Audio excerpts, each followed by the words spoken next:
Welcome to the next episode of the Dark Web Deacon. Before we begin, be sure to smash that subscribe button, click the bell to turn on notifications. New videos are published every Monday and Thursday, and as always, be sure to like and provide comments. In this episode, we're going to talk about what is the Internet of Things. The Internet of Things, or IoT for short, refers to the billions of physical devices around the world that are now connected to the Internet, all collecting and sharing data. Thanks to the arrival of super cheap computer chips and wireless networks that seem to be everywhere, it's possible to turn anything, from something as small as a thermostat to something as big as an airplane, into part of the IoT. Connecting up all these different objects and adding sensors to them adds a level of digital intelligence to devices that otherwise would be dumb. The term IoT is mainly used for devices that wouldn't usually be generally expected to have an internet connection. For this reason, a PC isn't generally considered an IoT device, and neither is your smartphone. So what are some examples of Internet of Things devices? Well, a light bulb that can be switched on using a smartphone app is an IoT device. A refrigerator that senses what is missing in it and alerts you is an IoT device. Or a motion sensor or smart thermostat in your home is another example of an IoT device. Now let's talk about the history of the Internet of Things. Kevin Ashton coined the phrase Internet of Things in 1999, although it took at least another decade for the technology to catch up to the vision. The idea of adding sensors and intelligence to basic objects was discussed throughout the 1980s and 90s, but chips were too big, too bulky, too expensive. Three things happened which made IoT a reality over the last decade and a half. 1. Processors were cheap enough and powerful enough to connect to billions of devices. 2. There was increased availability of broadband internet and cellular and wireless networks. And 3. The adoption of IPv6, which provided enough IP addresses for every device in the world. IP addresses are the unique address that every device needs in order to connect to the internet. Prior to IPv6, the internet was running IP version 4, which that protocol allowed for a total of about 4 billion devices, which is not a lot.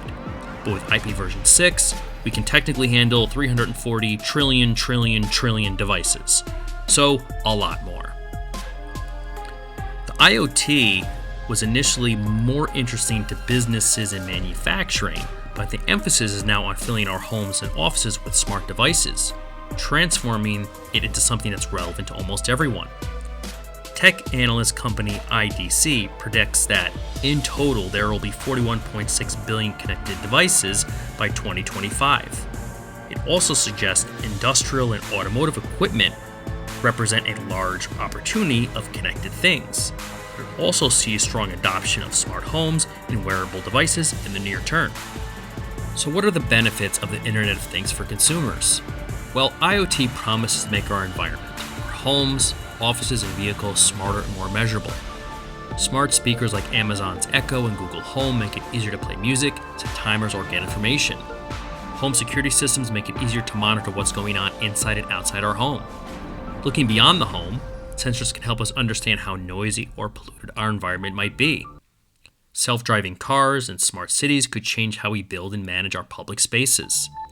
But where does security and privacy fit in here? Security is one of the biggest issues with IoT. These sensors are collected in many cases extremely sensitive data. Too many IoT devices give little thought to the basics of security, like encrypting data at rest and in transit. Hackers are now actively targeting IoT devices such as routers and webcams because their inherent lack of security makes them easy to compromise and roll up into giant botnets or get infected with malware. With all these sensors collecting data on everything you do, IoT is potentially a vast privacy and security headache for the future.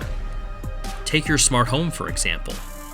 It can tell when you wake up based on when the smart coffee machine is activated, what radio station you listen to thanks to your smart speaker, what type of food you eat thanks to your smart oven or fridge, and what your children think thanks to their smart toys.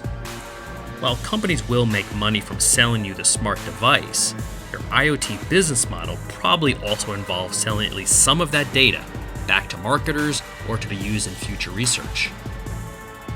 So how do the Internet of Things share data, and what does it all really mean in the end?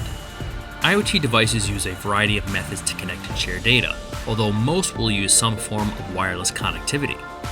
Homes and offices will use standard Wi-Fi or Bluetooth. Other devices will use LTE or even satellite connections to communicate. One area of growth in the next few years will undoubtedly be the use of 5G networks to support IoT devices and projects. 5G offers the ability to fit as many as 1 million 5G devices in a 1 square kilometer space.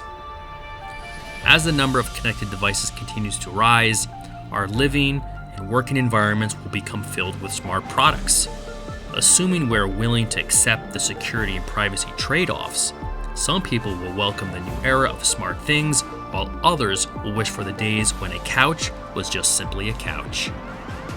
Thanks for watching, and as always, please like, subscribe, and provide comments, and turn on notifications by clicking the bell in order to check out future videos published twice a week.